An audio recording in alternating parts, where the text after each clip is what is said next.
Hai teman-teman, balik lagi Stepian di sini. Buat yang masih ingat sama smartphone Super Mini Unihertz Jelly 2 yang pernah saya review sekitaran beberapa bulan ke belakang. Jadi sekarang saya akan kembali nge-review smartphone lagi dari Unihertz ya. Buat yang belum tahu, jadi Unihertz sendiri adalah brand smartphone global asal China yang punya fokus dan memproduksi atau mendevelopment smartphone unik dan anti mainstream yang jarang banget kita temuin di pasaran. Nah, yang akan kita bahas kali ini adalah sebuah rugged phone Unihertz TikTok S. Ini adalah sebuah smartphone kokoh bergaya ala militer yang punya spek lumayan oke dan udah 5G ready juga. Tapi perlu dinotis, walau namanya ada embel-embel TikTok, smartphone ini sama sekali nggak punya hubungan sama aplikasi dari TikTok ya. Nama TikTok yang dipakai sama Unihertz ini terinspirasi dari suara detak jarum jam. Ya, Unihertz TikTok S ini unik banget karena dia punya layar kedua yang ada di bagian atas bodi belakangnya. Luas layarnya itu punya lingkaran seluas 1,3 inci dan punya home screen menyerupai sebuah jam tangan atau smartwatch. Pilihan dari desain jam tangannya ada 19 model yang bisa dipilih dan udah disediain juga untuk custom slot design. Ini wallpapernya juga kita bisa di custom menggunakan galeri dari smartphone kita. Layar kedua atau subscreen ini juga punya banyak fungsi selain untuk nampilin jam ya. Pertama jelas karena ini adalah smartphone rugged outdoor, di layar kedua ini disediain shortcut langsung ke aplikasi Kompas Digital yang sangat-sangat responsif.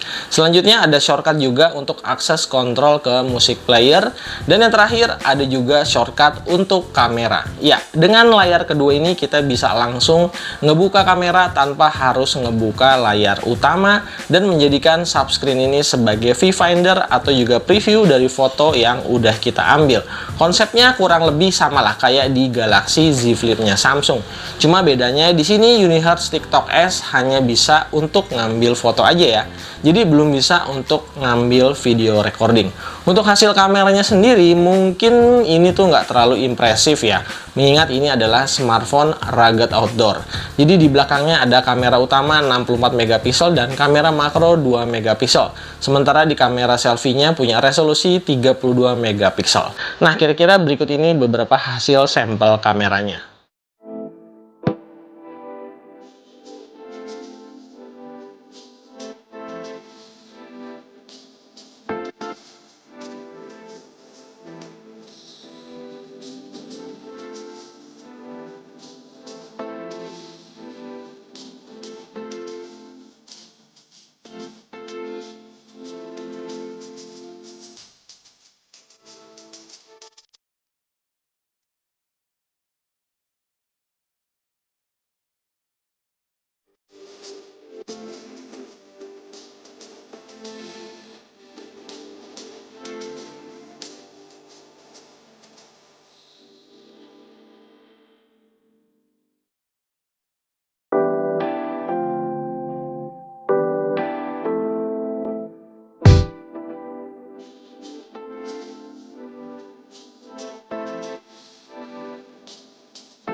Selain sebagai custom menu, subscreen juga bisa berfungsi untuk nampilin notifikasi telepon masuk dan juga notifikasi dari beberapa daftar aplikasi yang mau kita aktifin. So, kalau ditaruh di meja dalam posisi layar di bawah kayak gini, kita bisa lebih produktif dan nggak terganggu sama aktivitas di layar smartphone. Karena kalau mau cek notifikasi apa yang masuk, cukup dilewat subscreen-nya aja, nggak perlu sampai buka-buka layar utama. Untuk layar utamanya, Unihertz TikTok S ini nggak ada yang spesial ya. Layarnya masih pakai panel IPS dengan resolusinya di Full HD Plus dengan dimensi layar 6,5 inci. Untuk kualitas visual dari layarnya cukup standar aja buat nikmatin konten-konten multimedia dan juga hiburan. Refresh rate-nya juga ternyata masih 60 Hz dan menurut saya adalah sesuatu yang sangat wajar mengingat smartphone outdoor pastinya lebih concern sama urusan daya tahan baterai. Nah, kalau ngomongin soal baterai atau power supply, smartphone ini punya baterai berkapasitas jumbo ya, 5200 mAh dikombo sama charger bawaan 30 watt yang bisa menuhin HP ini sekitar 2,5 jam. Sementara itu untuk ketahanan baterainya sendiri, Unihertz TikTok S ini bisa dibilang mantep banget. Saya pribadi bisa pakai sampai 2 harian dengan SOT 8 jam itu udah termasuk main game dan masih ada sisa baterai di 20%. Layar, kamera, dan baterainya udah kita bahas. Sekarang kita bahas soal jeroan mesin dari HP badak ini. Ya, Unihertz TikTok S menggunakan salah satu pioner chipset 5G pertama buatan MediaTek, yaitu MediaTek Dimensity 700 yang dikombo sama memori Extralega 8 plus 256 GB. Sampai hari ini chipset Legend ini masih sangat sanggup dipakai untuk komputasi skala ringan sampai skala menengah dengan skor Antutu benchmarknya tembus 330.000 poin. Jadi meskipun difokuskan untuk penggunaan ekstrim outdoor, HP ini tetap bisa diandalkan untuk semua kebutuhan selayaknya smartphone Android pada umumnya. Di sini Unihertz juga cukup cerdas ya, karena mereka memilih menggunakan UI Android dengan stok berbasis Android 12 yang tentunya lebih ringan dan lebih minim sama bug. Makanya selama saya pakai, HP ini punya kesan pemakaian yang tangguh, baik itu hardware maupun juga software. Kalaupun harus dipaksa kerja keras buat mainin game-game HD populer kayak Mobile Legends ataupun PUBG Mobile, semuanya lancar jaya, nggak ada kendala yang berarti. Walaupun ya settingan didapetin masih di level rata tengah atau medium, bukan settingan rata kanan. So far, Dimensity 700 di smartphone ini sama sekali nggak mengecewakan, bahkan buat main Genshin Impact, settingan di grafis low, FPS gameplaynya masih nyaman banget karena bisa achieve 40-45 FPS tanpa ngalamin gejala overheat sama sekali. Smartphone bergaya rugged extreme outdoor kayak gini emang bukan untuk semua orang. Tapi misalnya dibutuhin nih, TikTok S ini bakalan jadi partner yang sangat tangguh buat nemenin aktivitas di extreme outdoor teman-teman.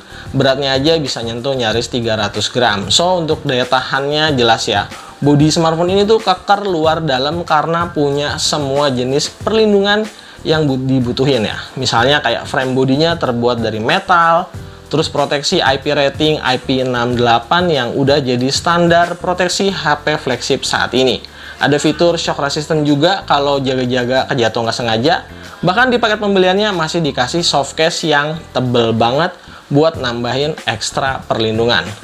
Untuk fitur-fitur penting lainnya juga lengkap banget. Biometriknya ada face unlock dan side mounted fingerprint scanner, punya NFC reader, dan juga punya infrared blaster yang kita bisa fungsiin sebagai remote control darurat. Overall untuk desainnya menurut saya cakep banget ya.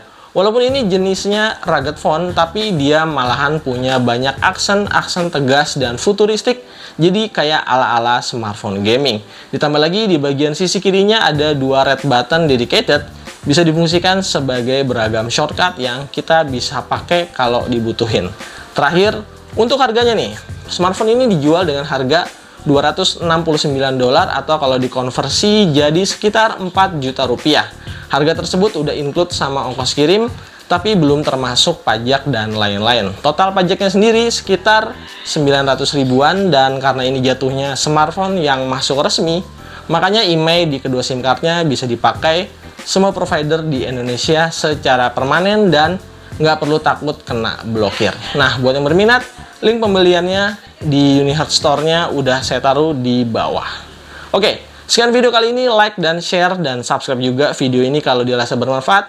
Kita bakal ketemu lagi untuk ngebahas gadget-gadget menarik lainnya. Saya Temu pamit and stay out. Bye-bye.